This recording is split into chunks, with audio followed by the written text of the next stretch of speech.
ఈరోజు అరటి చెట్ల మధ్యలో అరటి రైతు పడతా ఉన్న అగసాట్ల మధ్య ఈరోజు వారి బాధలు చెబుతూ ఇవాళ నేను మీడియా ద్వారా రాష్ట్ర ప్రజలకు తెలియజేస్తూ చంద్రబాబు నాయుడు గారి ప్రభుత్వానికి గట్టిగా బుద్ధి రావాలని దేవుడిని ప్రార్థిస్తా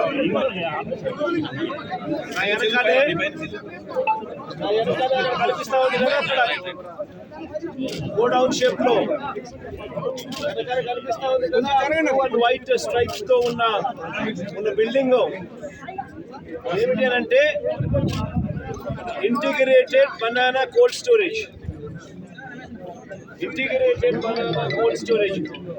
600 టన్నుల ఇంటిగ్రేటెడ్ బనానా కోల్డ్ స్టోరేజ్ అని.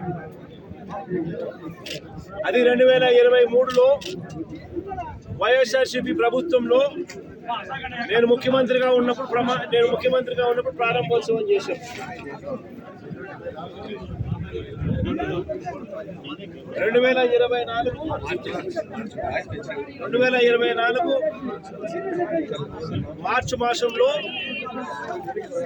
అది నేను ప్రారంభోత్సవం చేశాను. ఈ రోజుకి 18 నెలలు అయిపోయింది, కంప్లీట్ అయిపోయింది.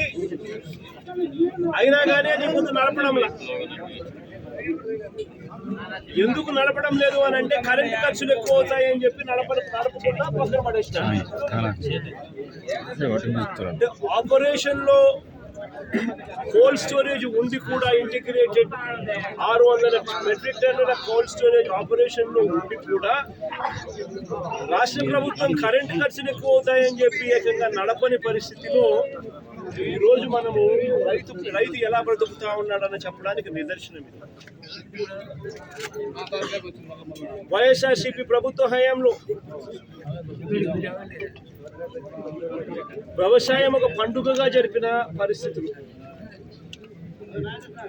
రైతు ఏ పరిస్థితిలోనూ అగసాట్లు పడకూడదు, కష్టం రాకూడదు అని చెప్పి రైతు కోసం తప్పించిన పరిస్థితులు.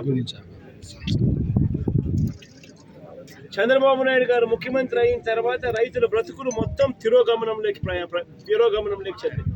చేరాయి. దాదాపుగా చంద్రబాబు నాయుడు గారి ప్రభుత్వం మొత్తం చూస్తే ఈ 18 నెలల కాలంలో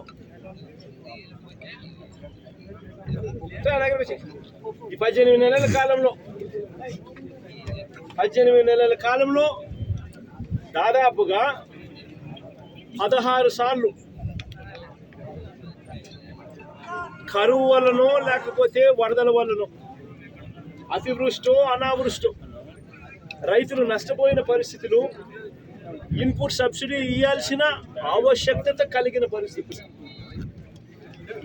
ఈ 18 నెలలలో 16 సార్లు అటువంటి పరిస్థితులు ఉత్పన్నమైతే ఇన్పుట్ సబ్సిడీ చంద్రబాబు నాయుడు గారు ఇవ్వాల్సిన అవసరం ఉన్న పరిస్థితులు ఉత్పన్నమైతే చంద్రబాబు నాయుడు గారి 18 నెలల్లో రైతులకు చేసింది ఏమిటి అంటే బోర్డు సున్నా. నిన్న జరిగిన తుఫాను కూడా లెక్కేసుకుంటే ఇన్పుట్ సబ్సిడీని దాదాపుగా 1100 కోట్ల పైచిలకు రైతులకు ఇవ్వాల్సిన input subsidy first of all లెక్కలు తగ్గించి చూపిస్తా ఉన్నారు.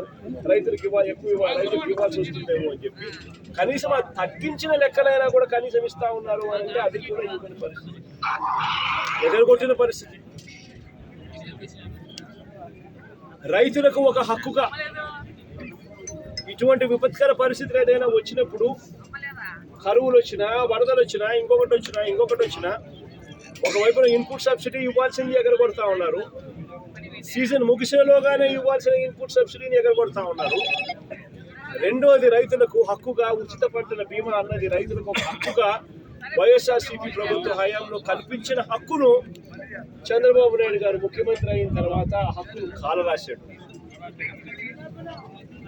84 లక్షల మంది రైతులు వైఎస్ఆర్సీపీ ప్రభుత్వ హయాంలో ఆర్బీకేల పరిధిలో ఈ క్రాప్ చేసి, ఈ క్రాప్ అంటే రైతు పొలంలో నిలబెడతారు, వేసిన పంట మధ్యలో ఆ పొలంలో రైతు నిల్చొని ఫోటో తీసి జియో ట్యాగింగ్ చేసి దాన్ని ఈ క్రాప్ అని అంటారు.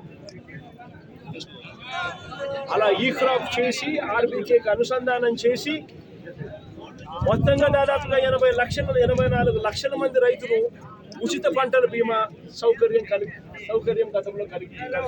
గతంలో కలిగిన పరిస్థితి.